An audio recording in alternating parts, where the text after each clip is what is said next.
بسم الله الرحمن الرحيم. الحمد لله رب العالمين، وصلى الله على سيدنا محمد وآله الطيبين الطاهرين. اللهم صل على محمد.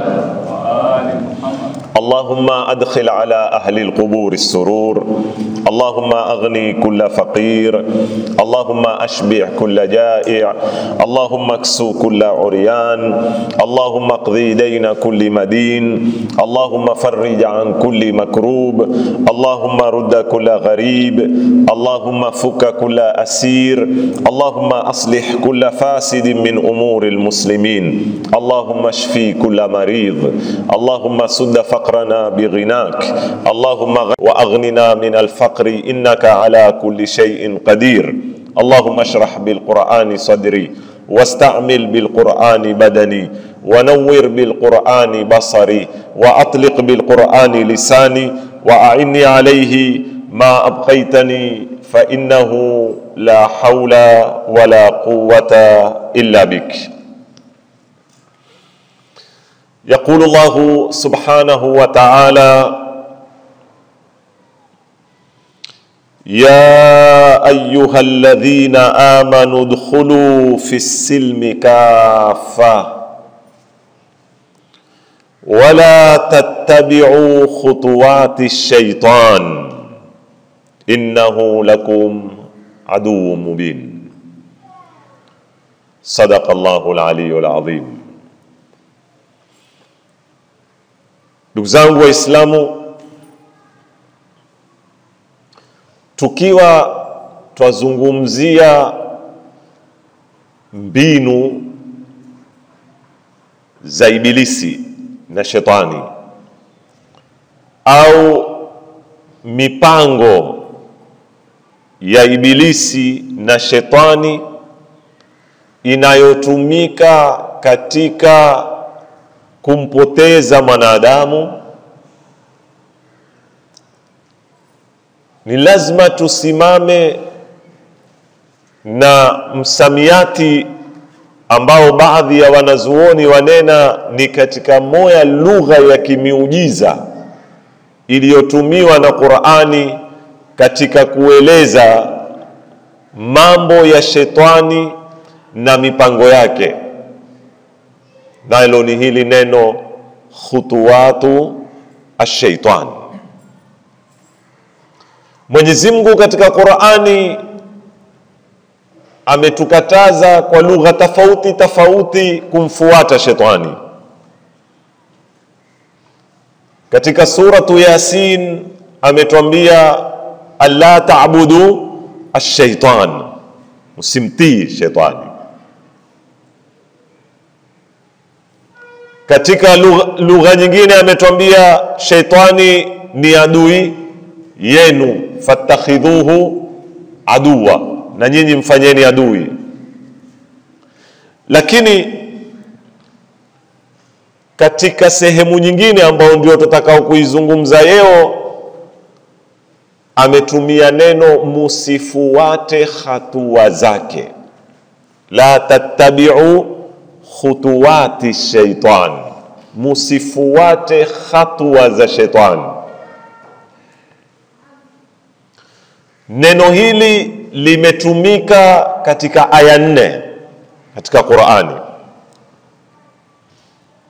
Mara ya kwanza Mwenyezi Mungu amelitumia katika suratul Baqara 168 alipotuambia ya ayuhan nasu, enyi watu, kulu mimma fil ardhi, kulani zinaotoka kwenye ardhi au ziliomo katika ardhi, halalan tayyiba, zikiwa ni halali na ni zizuri, wala tattabi'u, kisha ikafuatia hii, wala tattabi'u khutuwati shaitan, musifuate hatua za shetani, innahu lakum aduwwun mubin, yeye kwenu nyinyi ni adui alowazi.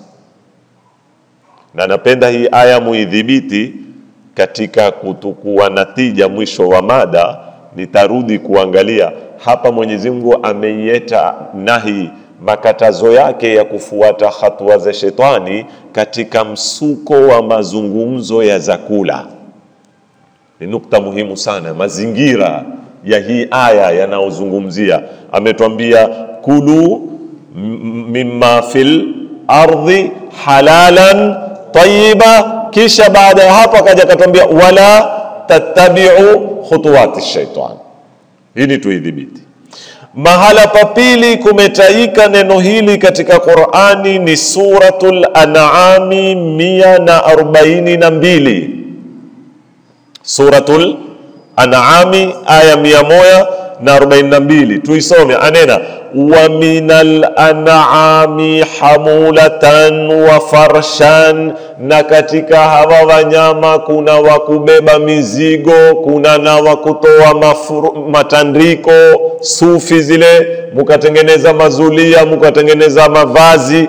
Wa minal an'ami hamulatan wa farshan, sio tu watumia kinangamia na ng'ombe katika kuwapanda na kuwabebesha mizigo, sio tu tutumia manyoya ya kondoo kutengenezea furush. Mwenyezi Mungu atuongeza na la tatu, kulu mimma razakakumullah, kulani yale alowaruzuku Mwenyezi Mungu, wala tattabi'u khutuwati shaitan innahu lakum aduwwun mubin, wala musifuate hatua za shaitani.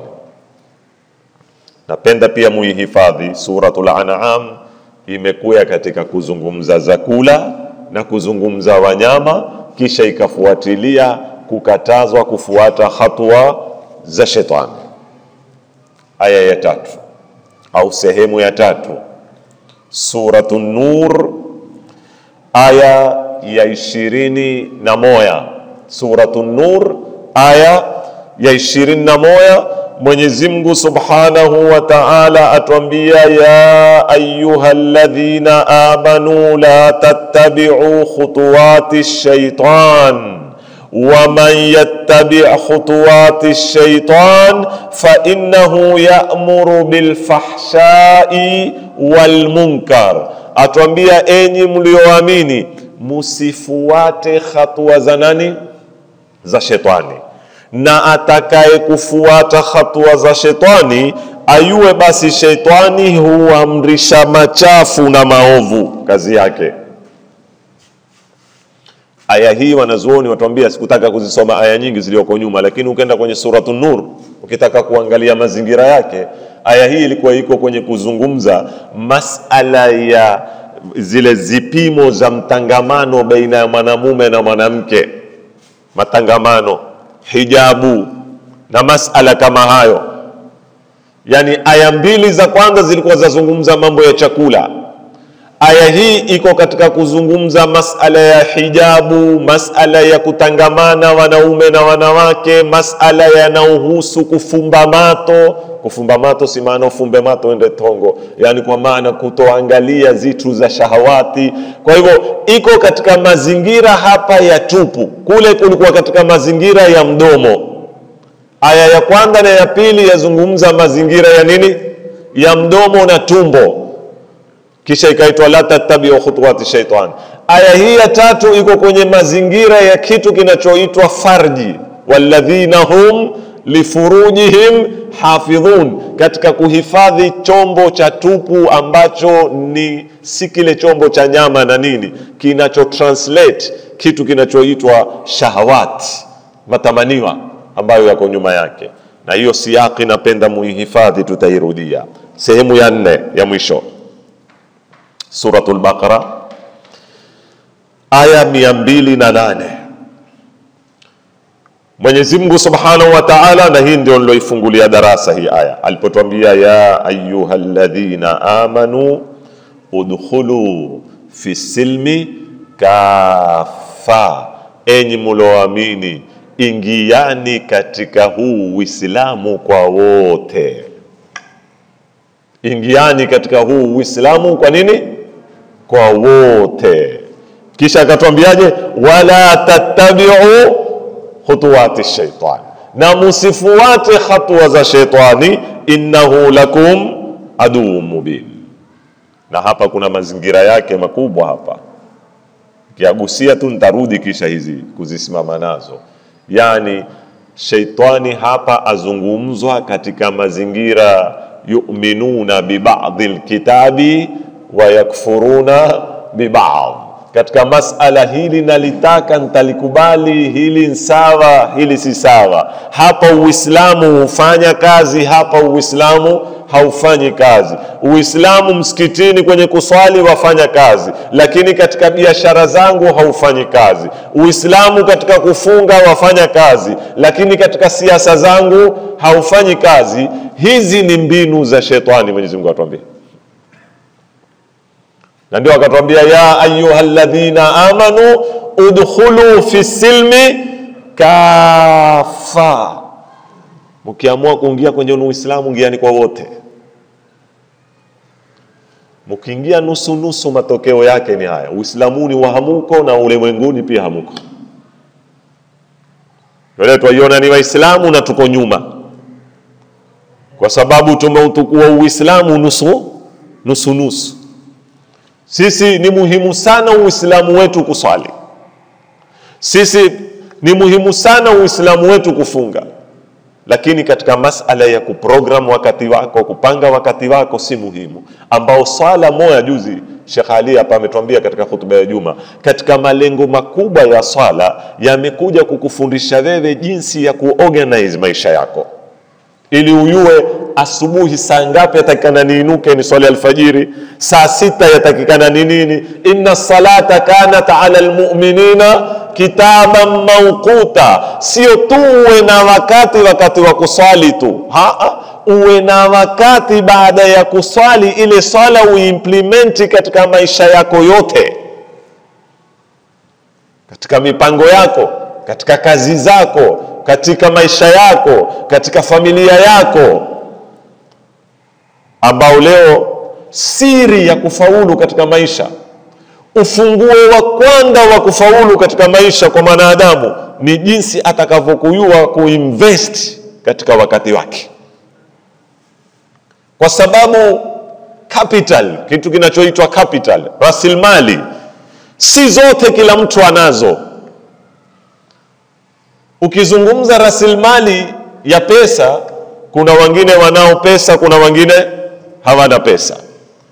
Ukizungumza rasilimali ya elimu, kuna wengine wanao elimu, kuna wengine hawana elimu.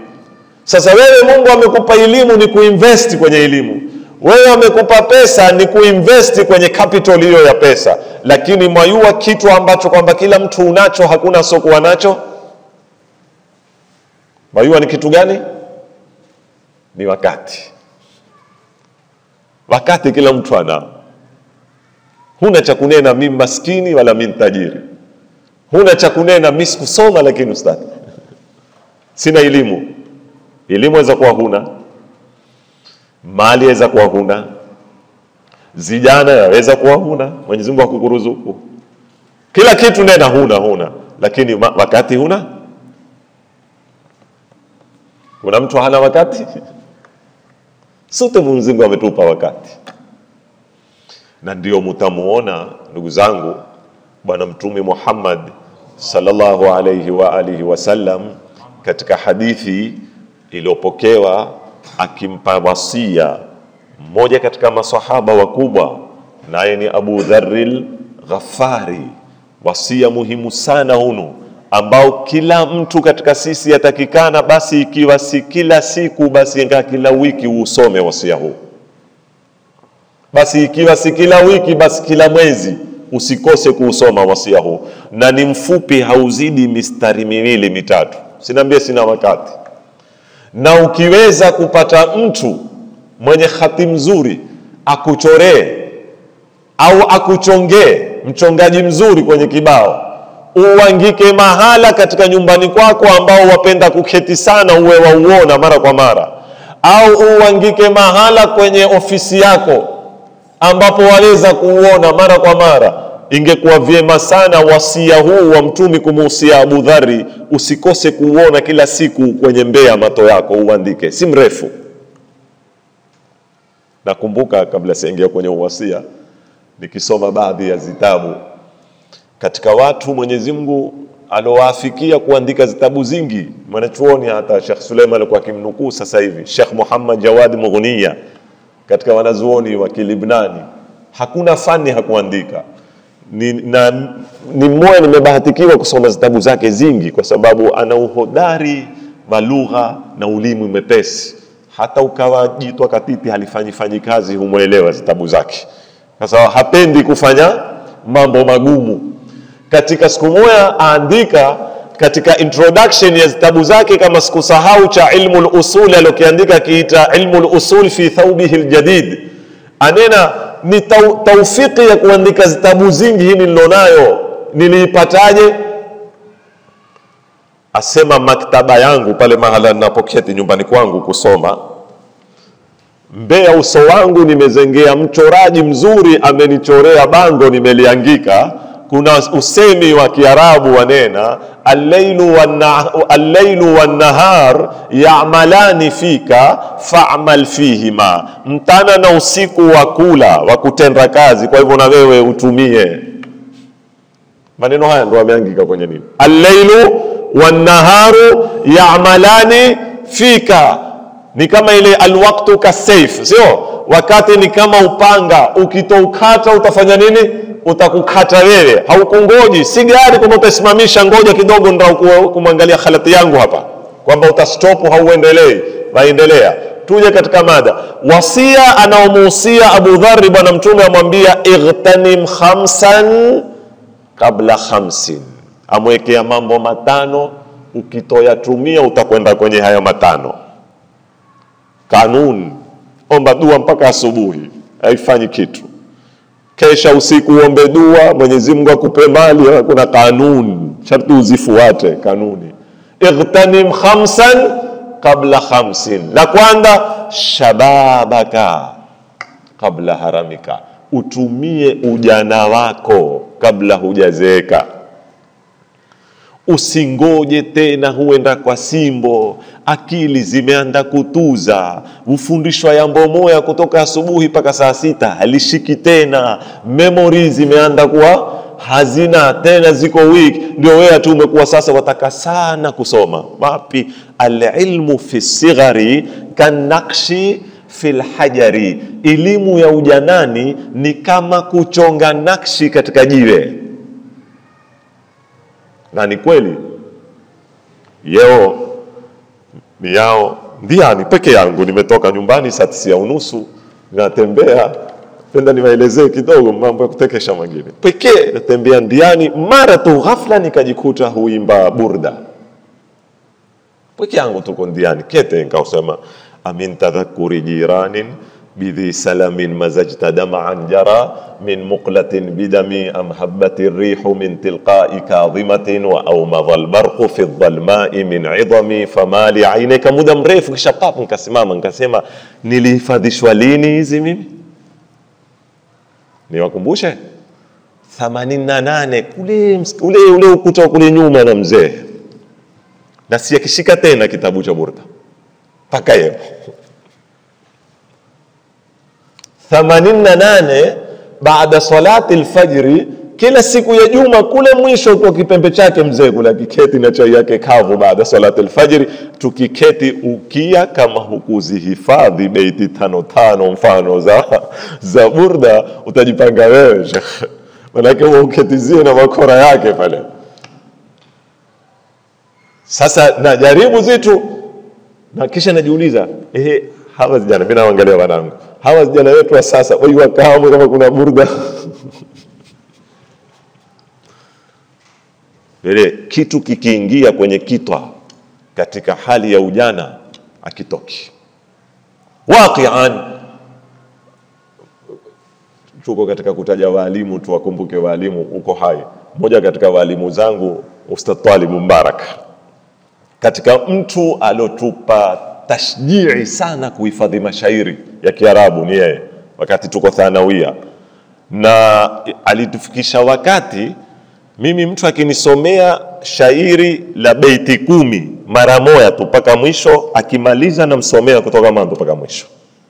Ile practice alotupa Manake kwake tulihifadhi mulhatul i'rab, akatufaidhisha rahbia ya faraid, akatuhifadhisha zubdatul ahkam ya fiqhi, akatuhifadhisha sulamul mantiq, yani mashairi. Mantiki imetungwa kimashairi tukahifadhi yote.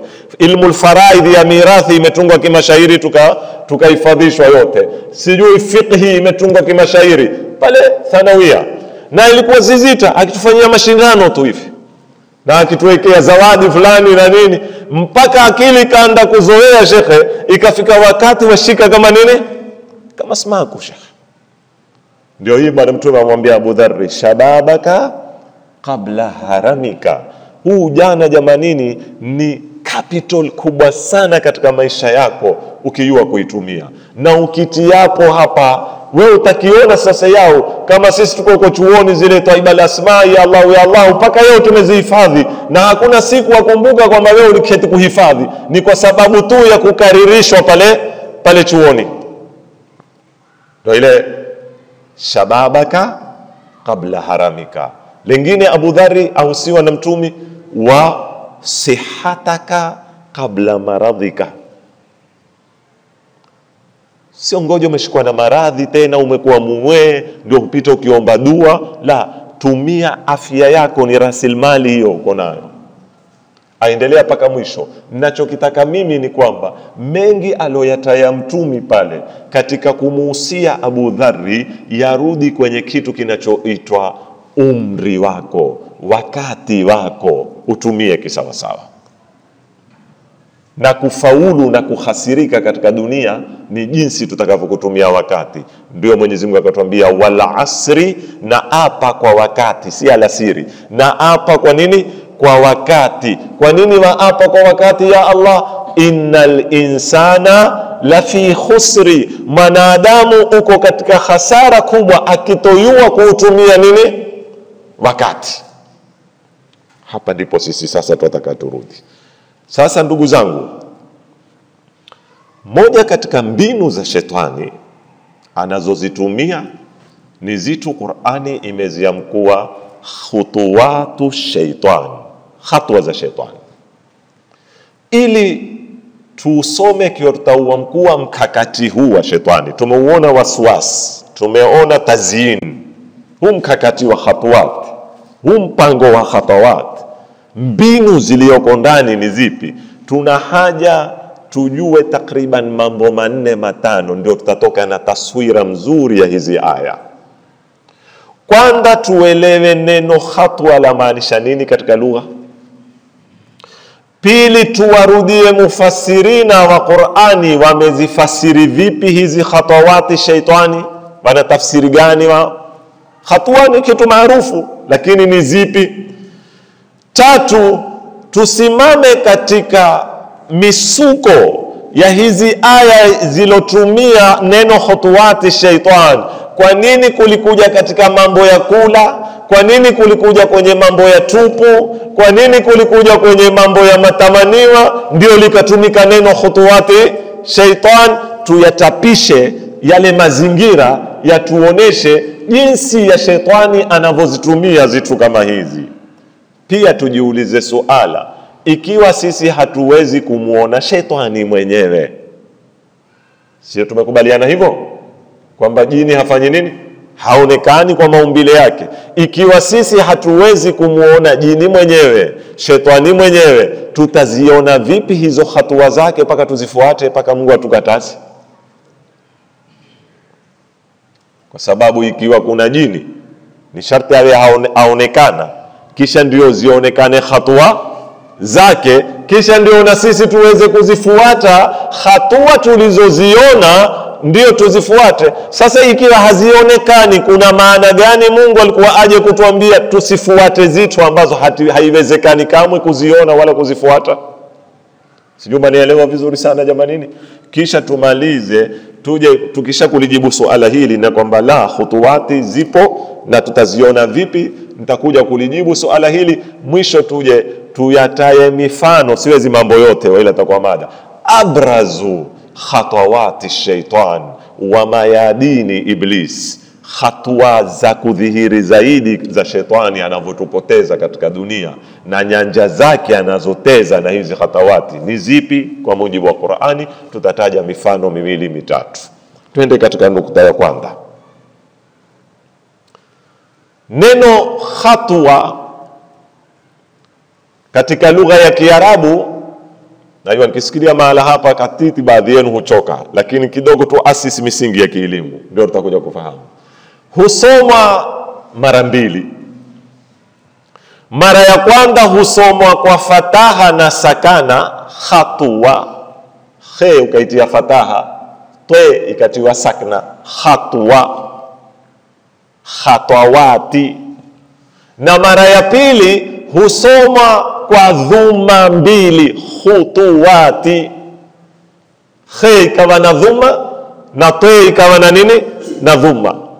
Na Mwenyezi Mungu ukirudi katika Qur'ani, katika aya zote nilizosoma, amelitumia neno hili kwa muundo wa pili, si muundo wa kwanza, khutuwati. Hakunena khatawati.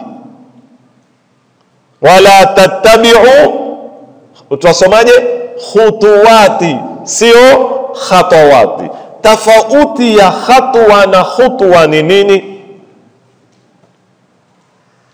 Ukisoma kwa fataha fa'ala, tukumbuke na alfia kidogo, Allah yarhamuhu mzee alotuhifadhisha, anena wa fa'latun limadha li marratin kajalsatin wa fi'latun li hay'atin kajilsatin. Ukisoma kwa fa'ala kwa khatwa ni mara. Tumeelewana jamani? Mara. Yani ukitaka kumwambia mtu penalty ni hatua ngapi? 12, utanena hatua, huneni khutwa.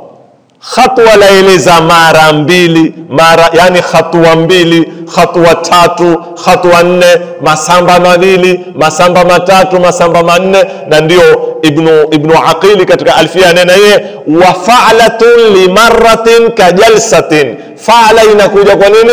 Kwa mara ngapi? Hatua.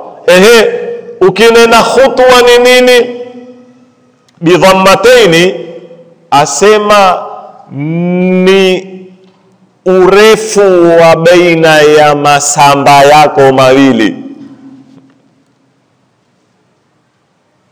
Sijui tupo jamani?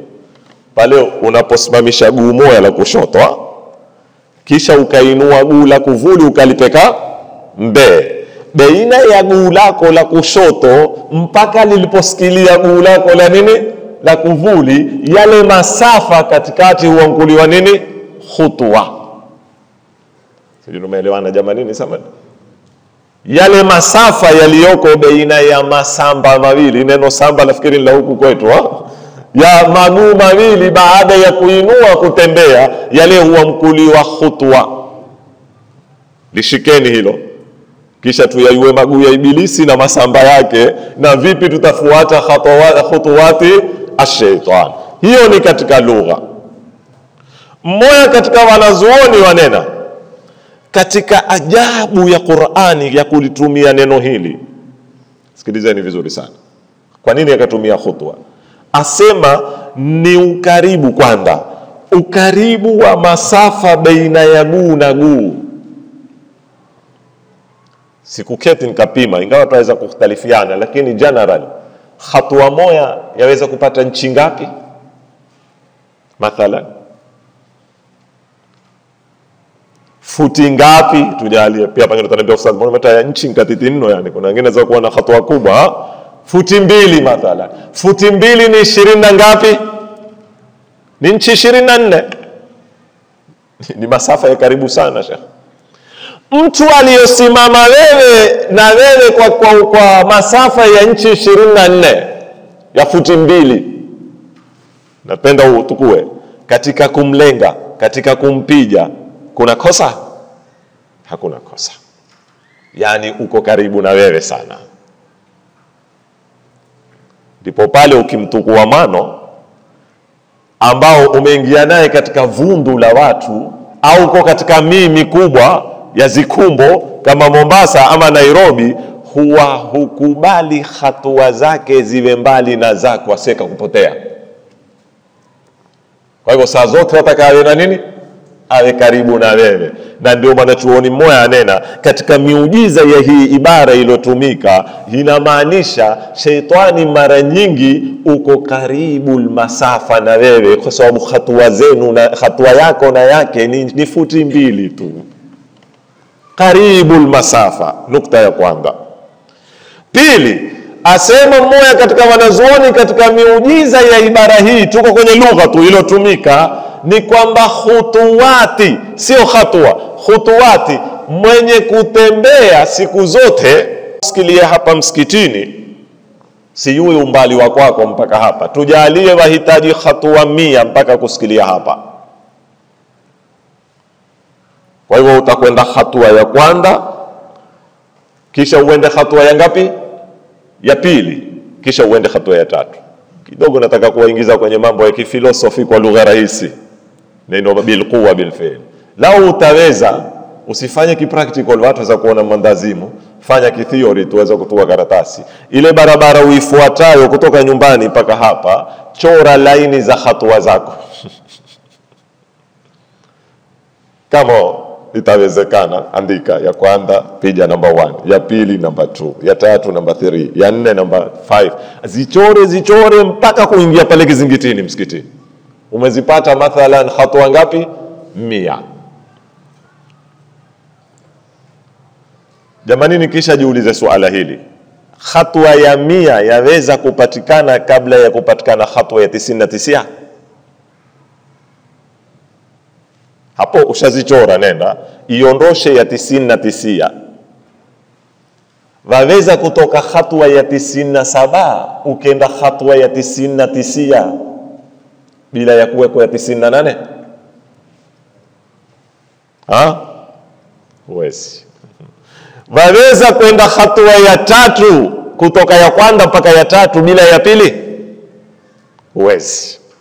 Wahakadha, mimi kupunguzia moya. Je, waweza kutoka hatua ya 13 ukenda hatua ya 17 ukaondosha ya 14 na 15 na 16? Waweza?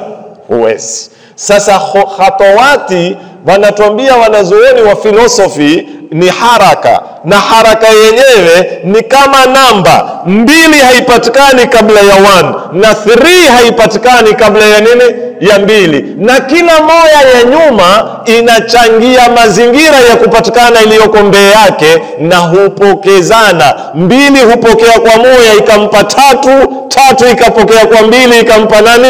Ikampa 4. Sasa asema taamali sana ibilisi namna ya kupangiao mitego yake, hakuweti kwenye ya 10 moja kwa moja.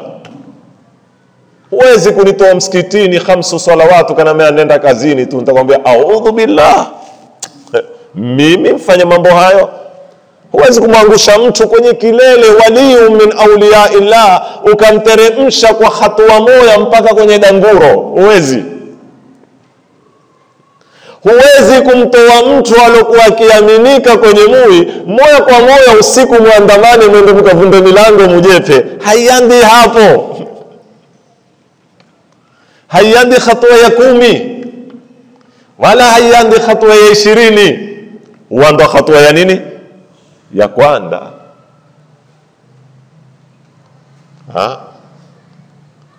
Shilingi laki hizi gawanya iftari Ramadhani kwa fukara na masakin. Umekwenda umenunua unga, umenunua mtee, umegawanya, mwisho zimebaki shilingi 80. Sababu siku zote katika hisabu hakuna kushuka sawa, lazima kutakuwa na minus ama kutakuwa na nini? Na plus. Sawa ile minus itakuwa ya shilingi ama plus itakuwa ya peni 2. Yaani lazima ima zitazidi ama zitafanya nini? Ama zitapungua. Kushuka saa zote mmenipa 100 mmetumia 100 matatizo. Ima huyu hisabu ama kuna mushkil. Sasa mara nyingi tutakwambia asana shilingi 80, hata ule alionipa laki moja kimwambia kulikuwa kuna shilingi 80 zimebakia mmeitumilia mimi, kuna tatizo gani? Hiyo washangia hatua ya kwanza ya kujepa. Lakini haiyamkuliwi ni kujepa hiyo. Wamkuliwa nkutwa. Manake kuna kujepa, kuna kutwa ya kwanza, kisha kuna nini? Kuna kujepa, kisha kuna na kuzoa. Kujepa huwa bado pia ikalina siri utaki kujulikana, sio? Kisha kuna na ile kutoka ukafanya nini? Ukazoa sasa. Sasa hizo ndio khutuwati za nani? Za shetani. Kwa hiyo mtu ambaye hayazoea kujepa, haandi na kujepa, huanda na nini? Na kutwa. Shilingi 10, shilingi 20, zikamuonea tamu, kisha sasa ibilisi akakupatia tepe ya pili, sasa ukupandisha cheo. Sasa ushakuwa expert wa kutwa. Sasa ndo kwenye nini? Kwenye kujepa. Ukaendelea sasa ushakuwa expert wa kunini? Wa kujepa. Sasa ndo katika watu wa kuzoa sasa. Paka ukamaliza sasa. Ndio hizo ukasikia milioni 300, 400 leo ukashika kitu zilikwenda hizi zote jamani, huwa sampuli namna hii. Sasa huyu mwanachuoni anena katika miujiza ya kilugha aloitumia Mwenyezi Mungu katika kubaini mbinu za nini? Za shetani, ni hapa alipokuja kutumia neno khutuwat, akitaka kukwambia kwamba hutukuliwi moja kwa moja ukapekwa kwenye ile stage. Kuna step utafuata. Pili, atuambia ni kukuonesha kwamba shetani hashibi utakavyokumpa. Ukimpa hatua ya kwanza ataitisha ya pili, ukimpa ya pili ataitisha ya ngapi? Ya tatu, ukimpa ya tatu mpaka mkomo wake ni yeye mwenyewe alonena pale, sute twende katika moto wa nini? Wa Jahannam. Ndio lengo lake. Ndio ule mshairi mkubwa wa Kimasri, limenitoka jina lake, ana mashairi yake maarufu, anena nadhratun fabtisamun fasalamun fakalamun famaw'idun faliqa. Maarufu ya mashairi. Sema nadhratun, mwanzo tamuona kitu kile, tarudisha na la pili, kisha kutafuatia nini? Fabtisamun, smile. Ndio utaanza zile lugha za signal, utakuwa network za tumiana, walioko karibu hawatambui. Ndio hiyo nadhratun fabtisamun, smile ile. Kisha fasalamun, hata ile salamu alaykum sasa wasio ile ya kawaida ile ya jumuiya. Elewa, salamu alaykum bwana, vipi nini? Kisha sema fakalamun, communication ishafanya nini? Ishaanza, kutakuja mazungumzo sasa. Kisha famau'idun, kutaanza sasa kuweka appointment na date za kuonana. Kisha faliqa. Step hizi amezitaja: nadhratun, fabtisamun, fasalamun, fakalamun, famau'idun, faliqa'u. Ndio hizo khutuwatu ash-shaytan. Huanda katika kupita zitu kama hizo, ukaanza mando ni katika hao watu assalamu alaikum, kisha ukifika huwa ni katika watu wa assalamu alaikum yenyewe. Sasa ala kulli hal, mufassirina wasemaje kuhusu khutuwati shaitani? Hiyo ni lugha nimewaambia. Kidogo tupate maarifa, tuwasikie mufassirina ili tupate background. Kuna ikhtilafu, hawakukubaliana kwenye neno moja. Kuna rai karibu 5-6, na narudia, rai zote 5 kama mtakavyokuzisikia hazigongani wala hazipingani, na twaweza kuzikubali zote. Ni kila mmoja aangalia kwa angoli yake, sote tuko sawa. Mfano, asema baadhi ya mufassirina wamekuja wakafasiri wala tattabi'u khutuwati shaitan, wamesema atharahu, athari zake msizifuate.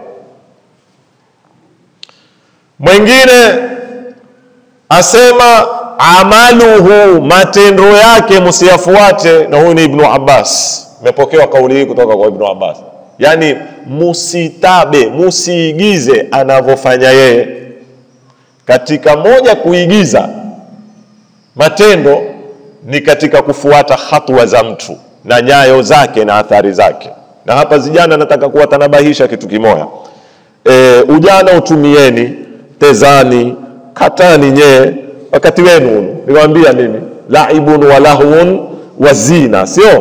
Utakuya wakati wa kuteza, wakati wa mikato yenyewe, wakati wa kuketi zioni, kisha utamalizika utakuya. Lakini angaliani namna mnavotaba mataba amali za kina nani, musiingie katika khutuwati ash-shaytan. Si kila mtu hutabwa, untabaye huwa umefuata athari zake na matendo yake. Wengine wakanena kufuata hatua za shaitani. Hatua inamaanisha nini? Turukuhu, ndia zake anaotulingania tuzifuate. Wengine wakanena kila maasiya unayoyafanya katika kufuata hatua za shaitani.